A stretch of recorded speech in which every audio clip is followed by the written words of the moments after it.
this. You guys, when I'm nervous, I sweat so fucking much. So if I'm shiny at all, if it looks like I just ran a marathon, which I would never do because I actually like myself, just go with it. I sweat my balls off. I shit you not. I don't know. I think it's a condition, honestly. Profusely sweat when I'm nervous or when I'm stressed. I will be drenched by the end of this. But anyway, hi.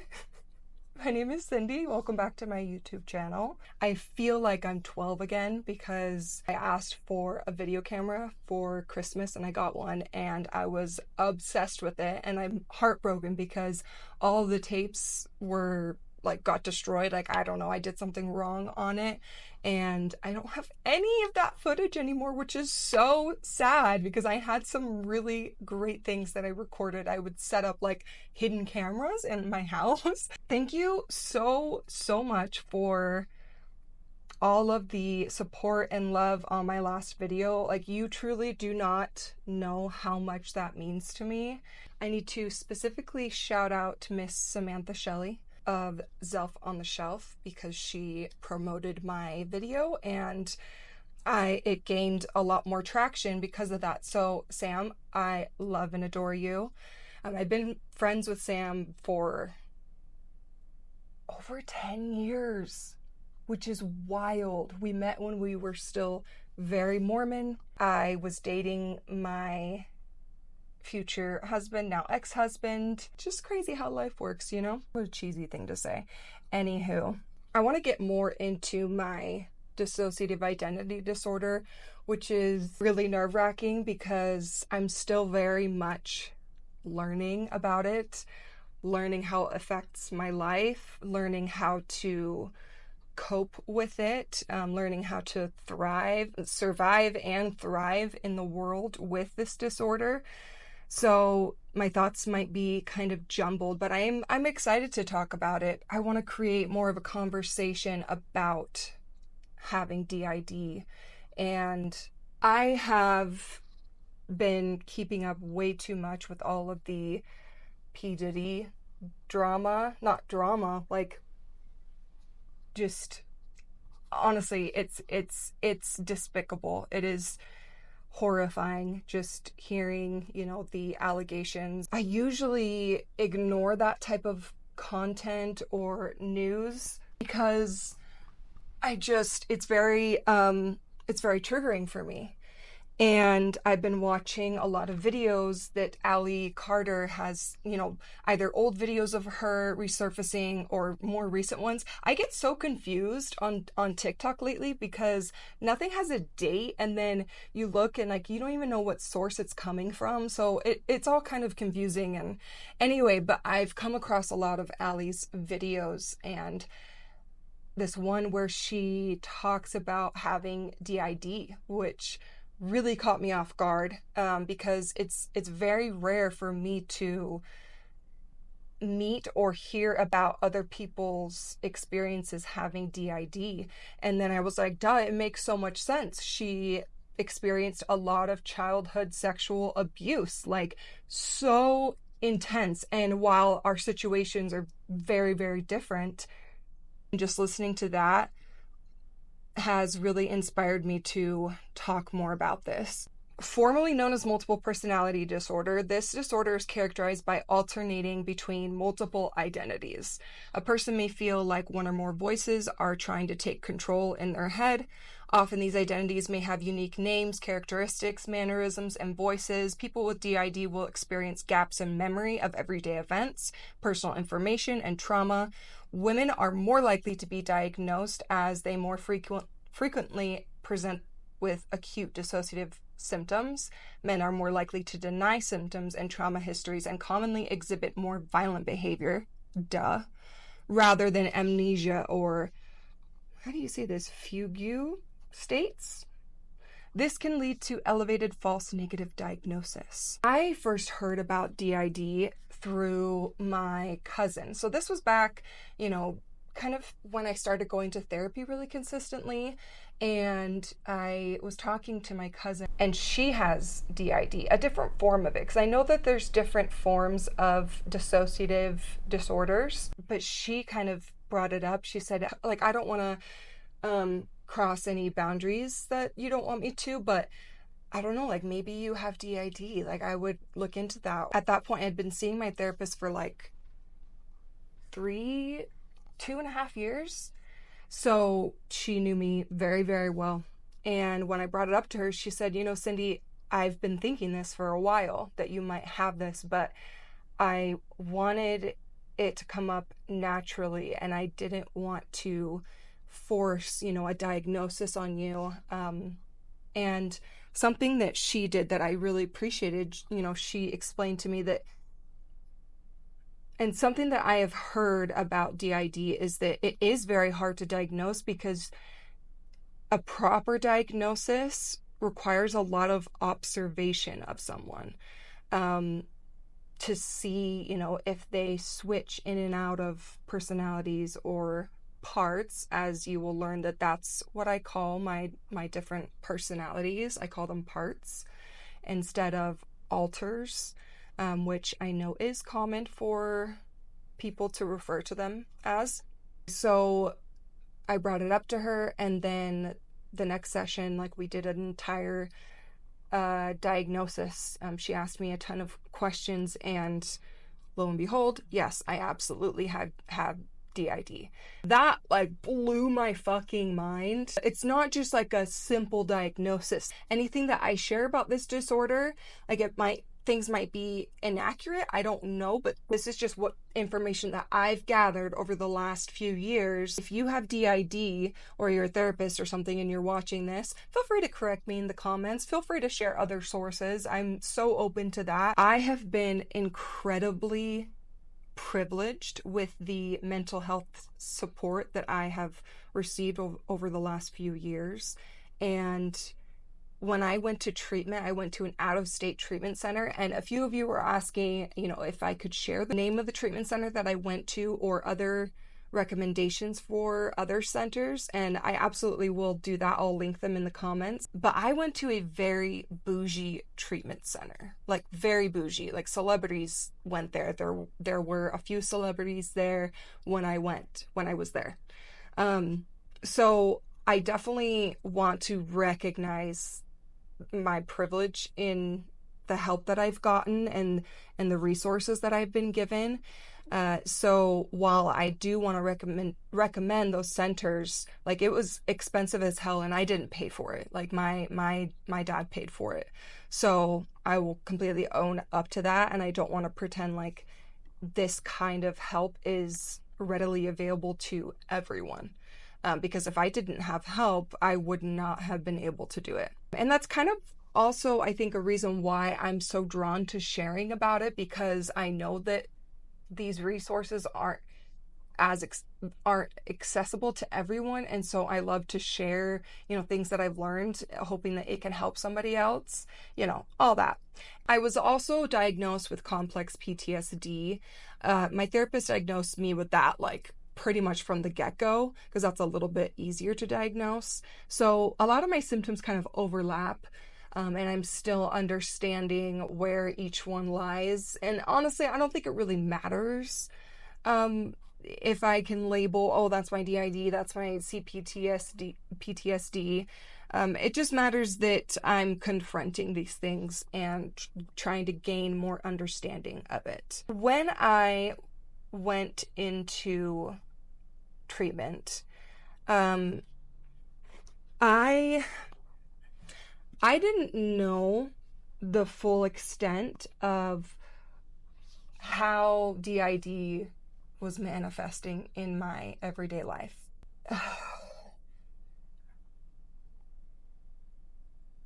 It's truly sobering to think about my experiences in treatment, and I don't really share them very often with people, just because of like how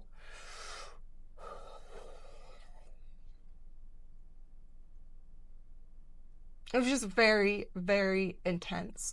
At this point in my life, this current state today, 2024, I don't have full-blown dissociative episodes, is what I call them. I don't have full-blown episodes as often as I did in the beginning of my diagnosis.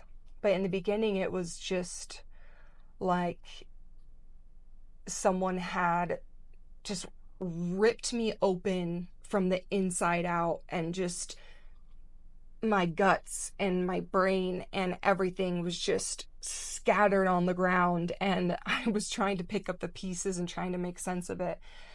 My first memory and treatment of one of my dissociative episodes, I'm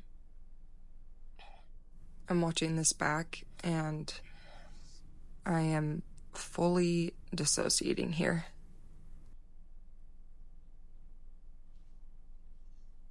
I'm going to take a pause right here.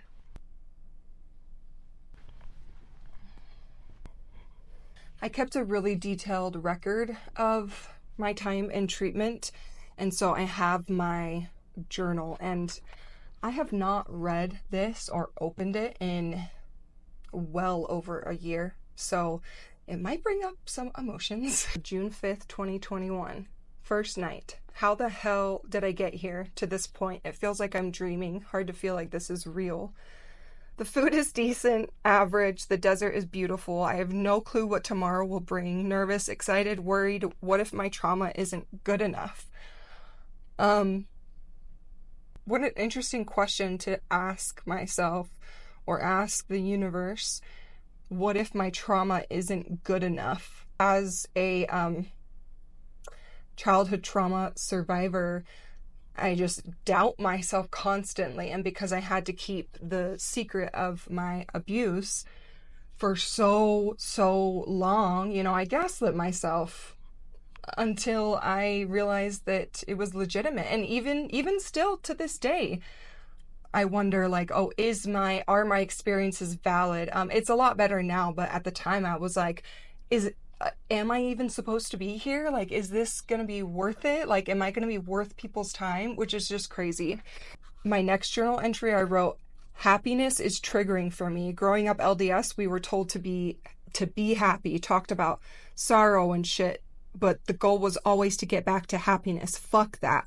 During a breathing exercise, I started to cry, thinking about leaving behind the church. What about all of the spiritual experiences I had that I felt were so right? What do those mean? It feels weird saying that it was God. Who is God? Feels like it was a knowing of what was right for me in that moment. God implies control, attachment to God, suffering to God. Following me feels like I can be okay. Following me feels like I can be okay.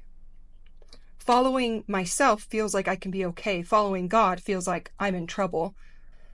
I have to live up to his expectations. Expectations are too much. I'm tired of being told how to be, feel, think. I'm tired of not being allowed to be human. I want to be free, and yet I still feel controlled by the Mormon God.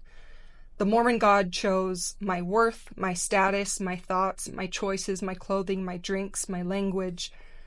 Who the fuck am I? Oh, I love her so much. I love her so much. My abuse was silenced because of religion. It was shoved under the rug because of religion. It was more important that went on his mission than resolving his sexual abuse to me because of pressure from religious expectations.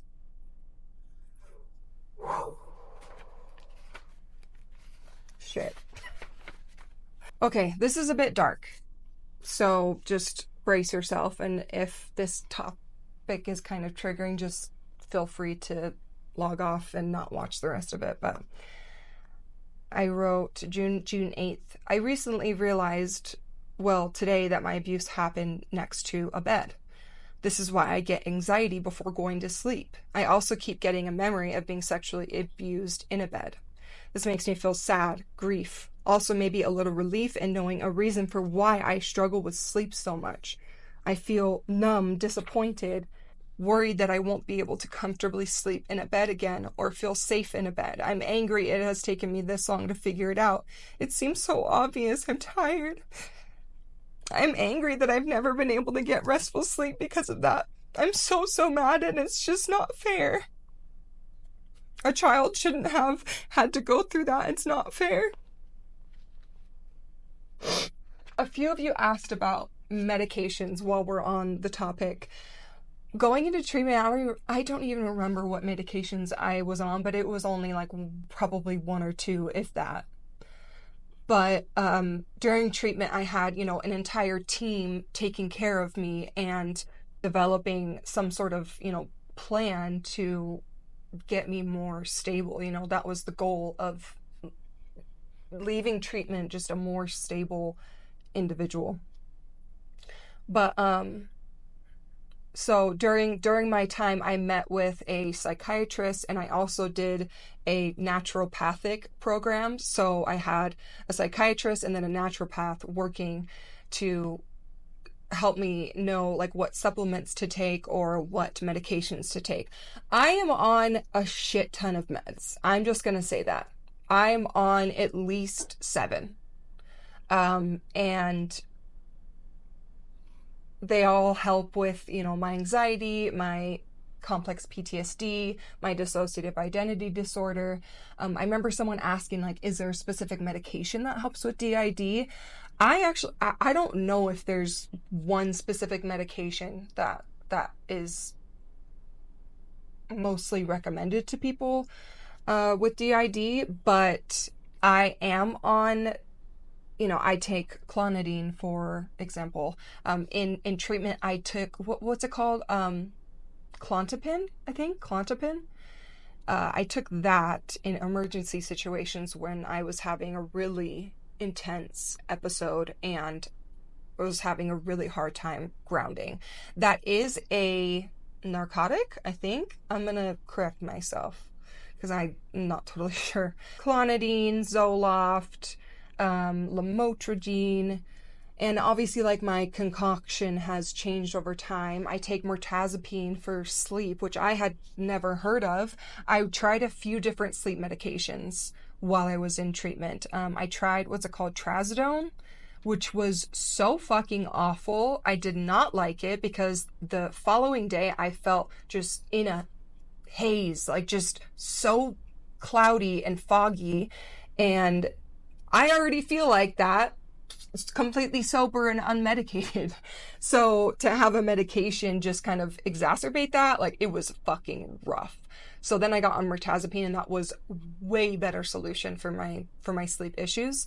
So anyway, yeah, I take a lot of drugs. I take a lot. And sometimes I've shied away from telling people that I am on so many meds, like when I've dated people, because I don't want people to look at how many medications I'm on and be like, she's fucking crazy. But you know what?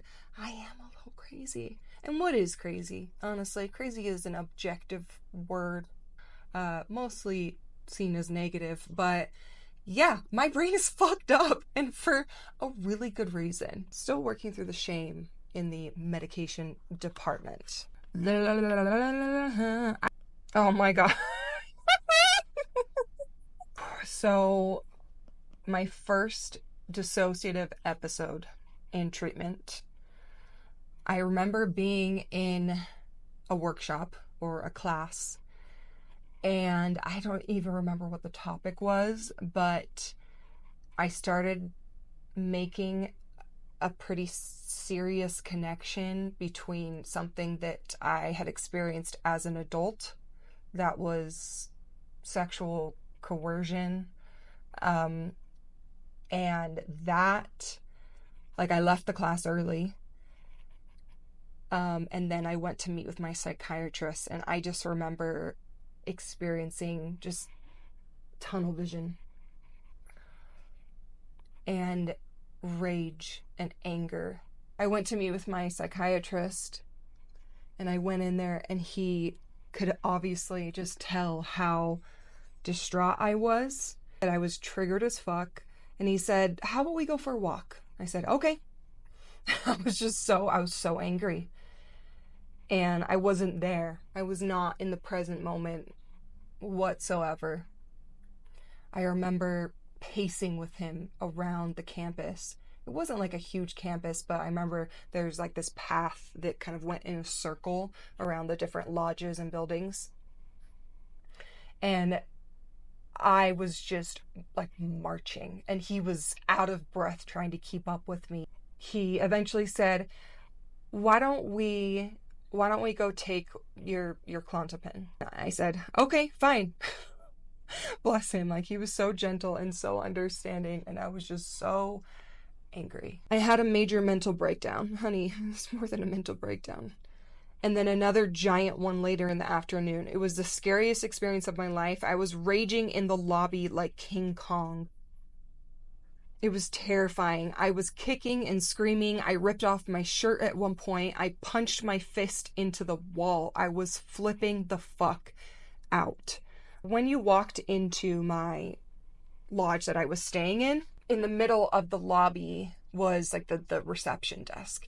And so you could like walk around the entirety of the reception desk because it was all contained within a circle. I first walked into the lobby and just immediately fell to the ground. Any time that I was really going through an episode, all I could think was, I need to be on the ground. Like, I need to be flat on the ground. I need to feel the ground. And sometimes it meant that, and I was in Arizona, so it was, 110 degree weather because it was in the middle of the summer.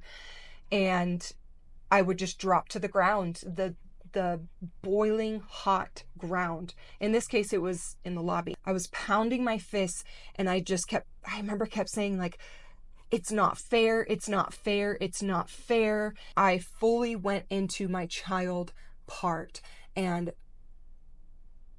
a childhood version of me that never fully got to throw a tantrum and express how deeply I was hurting. I never got to do that because I was constantly made fun of growing up for my big emotions, constantly told that I was way too sensitive. I was a drama queen. Anytime I started to really cry over anything, I was told to go to my room or to stop crying. And so I ended up just crying alone most of my childhood. And then I just started marching around the reception desk, like in a full-blown rage. There was staff, nurses, the other residents that were staying in the same lodge as me. It was a whole crowd, a whole audience watching this insane episode. I remember seeing like glimpses of the faces of my friends that I was making in treatment, and they genuinely looked terrified of me. My psychiatrist, had followed me into the lobby, and he kept trying. It's not really funny, but it kind of is. He kept trying to offer me the Klonopin. And I just remember screaming at him like, no, like, I don't want it.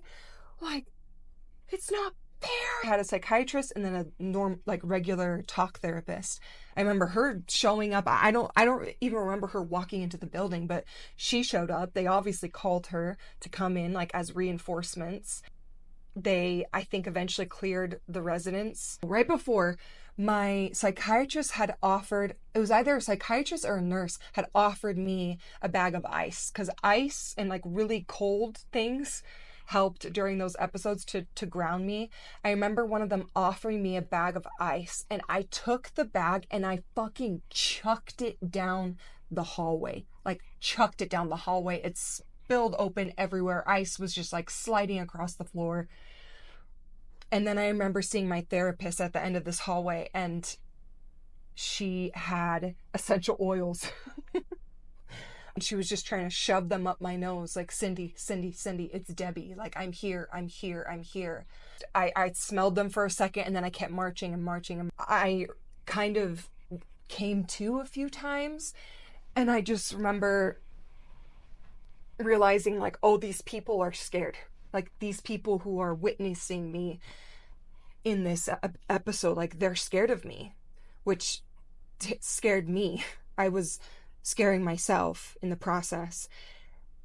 And I remember stopping, and I just said, I I don't want to hurt anyone else. I just want to hurt myself. And then I ran up to this concrete wall and literally punched my fist into the wall. And that's when they, people really kind of stepped in and were trying to calm me down. I ripped off my shirt at one point. Like I ripped off my fucking shirt. Luckily I was wearing like a sports bra underneath, but I don't know. I was in a blind rage because I was fully dissociating. And my psychiatrist like offered me my shirt a couple of times and I was just like, fuck, like, I hate you. And I wasn't speaking to him. I was speaking to my abuser, really, in my mind. Anyway, I eventually took the Clonopin. I calmed down. But that was my first experience with D.I.D. that really made me go, oh, wow. Like, this is fucking serious. This is real. This is very real. And I had, from that point, for the next week, I had at least one full-blown episode a day. I was very well known at this treatment center, which sounds like cocky, but it's not cocky because, hi, I'm in a mental health facility. But everyone knew who I was because of these episodes. And I'm really, really grateful for the staff. My therapist, psychiatrist, just the entire staff. They didn't try to necessarily shield me from feeling these humongous emotions. It was more them just trying to ground me so that I could process why I was feeling that and how I can kind of guide myself through episodes. I was never at any point put in restraints. No one ever tried to like hold me down, which I feel like that's kind of maybe a common theme in media, like movies or shows, where someone is having a type of episode like that and then they're just forced down and like attached to a hospital bed or something. That's just what comes to my mind. But they never did that. They just let me feel it and then help me become grounded, which I'm very, very grateful for, because I needed to have those episodes, because I needed to understand that this was very serious and that my trauma was legitimate. I needed to feel that. I needed to know. I needed to feel the depth of the pain that my abuser caused me. There's this quote from Preach My Gospel, actually, that kept coming to my mind as I was learning more about my diagnoses, I don't know. But it is in the section, How Do I Develop Christ-like Attributes? And it says, your mind is like a stage in a theater. In the theater of your mind, however, only one actor can be on stage at a time. If the stage is left bare, thoughts of darkness and sin often enter the stage to tempt, but these thoughts have no power if the stage of your mind is occupied by wholesome thoughts, such as a memorized hymn or a verse of scripture that you can call upon in a moment of temptation. By controlling the stage of your mind, you can successfully resist persistent urges to yield to temptation and indulge in sin. You can become pure and virtuous. I want to throw up. There's some good truths in there that are helpful, but I recalled that and I started to realize, because I kept thinking like, okay, like if there can only be one actor, but for me, there's multiple actors on the stage at a time. At one time, there are multiple actors on the stage of my mind. And I refer to those actors as parts. And I know that, like, I've come across people who have D.I.D, I think on social media a few times, and they refer to their parts as alters, and like they have specific names for them, like they have like an entire kind of different lives, and one day they're Rachel and the next day they're Stacy or something like that. And that has never really resonated with me. Who knows, like as I go throughout life, like maybe that will develop, but it's more, okay, there's a 12-year-old part of me that I can tap into. There's a 5-year-old part of me that shows up a lot. There is, like a Mormon missionary part. There's a part of me that is a member of a family of 11 children. There's all these different parts. There's also a manager part that has kept me somewhat sane throughout my life, and my therapist always says that I have a very strong manager part, kind of keeping things together, keeping things under wraps. Sometimes I can have a more critical manager in my mind, someone that's like, no, like you can't do that, or no, we're going to behave in this way. And then I have, which is the part that I try to tap into the most, is the logical manager, which I consider to be more my adult self. So if my 5-year-old part or my Mormon part or my 12-year-old part is triggered, and I can more clearly understand at this point in my life, I can look at it and say, okay, that is not adult Cindy that is feeling this and spiraling. Like, that is a child part. And my adult part needs to step in and say, I understand that you're hurting. I understand that you're upset about this. I'm going to help you with this later in the day. Say if like something triggers me during the middle of the day, and my adult part has to say, okay, we can't deal with this right now, but let's talk about this later tonight when we're alone, or let's take some time later. I'm going to take some time for you later. Okay, little Cindy, like later on we'll draw, or we will go on a walk or something. But right now we have to be in our adult self. We have to be at work, or we have to be with our kids. I'm sure you've heard the term inner critic. Inner critic. I have many inner critics. They are wounded parts of me that are trying to keep me stuck or safe in chaos and dysfunction. And I don't necessarily look at them as bad people in my mind. They're just really wounded parts of me that need compassion and understanding and patience. Someone asked if my parts know each other, and I haven't really honestly thought about that. I think that my different parts might pass each other kind of in shifts, but often struggle to communicate. And then there's other times when my adult part can manage, is managing multiple parts. Like I'm in a room and kind of in a circle, and she can help them stay grounded, and have them all in one room, not necessarily communicating with each other, but communicating with me and telling me how hurt they are.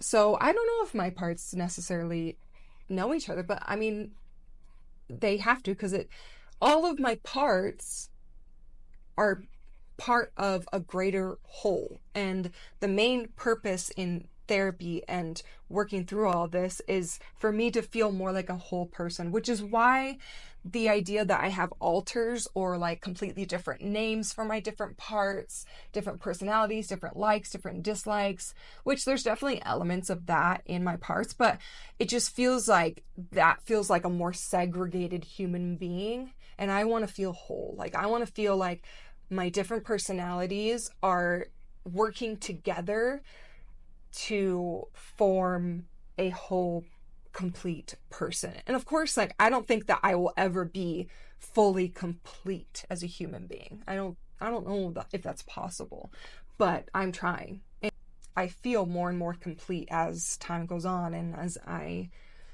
put in the damn work, Someone asked if I had watched Nurse Ratched on Netflix, because I guess there's a character in there that has D.I.D. I have not watched that. I haven't even heard of that show, but I will definitely check it out. I really hope, and I do believe, that there will be more and more common examples of people who are existing with D.I.D.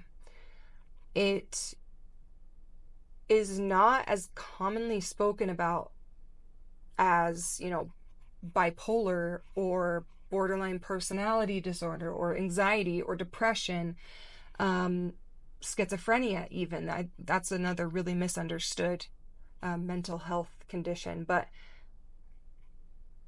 it's like, it's scary for me to see that D.I.D. is becoming more common in conversation, and then also really exciting. I think it's scary because I feel like I have to completely understand it in order to like add to the conversation, but I don't. Like I'm still learning. It's only been a few years and I feel like I've learned a lot. But I believe that way more people have DID than we realize because it is so hard to diagnose. At the same time, it's really validating and it helps me understand myself. It helps me to just become who I really am, like be just more myself and become who I'm truly meant to be. I hope that I answered most of the questions about, like, from my last video. I know I didn't talk as much about the religion aspect, but Mormonism is so deeply intertwined in my story. I kind of touched on this as I was reading some of those journal entries, but when my abuse was found out about is because my abuser was attempting to confess about what he did to me because he was trying to go on a mission, and he was like in his early 20s at that point, and I was like 11 or 12. Anyway, it was like a 5-minute conversation between my abuser and someone else, and I walked out of that room just feeling so confused, and then he left on his mission a few days later. Mormonism played a huge part in me developing D.I.D. because I experienced such severe trauma over and over again, and it wasn't really ever acknowledged. I never received any help for it. I had no idea how to process it as a child, and that is largely due in part to the Mormon religion. So, fuck Mormonism. Fuck these systems that have deeply impacted so many people. I'm really excited to talk more about all of this. If you have any questions about anything that I discussed, please leave them in the comments or DM me on Instagram. Thank you so much for watching. I truly appreciate it more than you will ever know. Also, let me know like what more you want to know about, what kind of YouTube content that you want. Please subscribe to my channel. I'm really trying to get to 1,000 subscribers. So if you're not already, please subscribe, like, comment, share this video. That is it. Love you.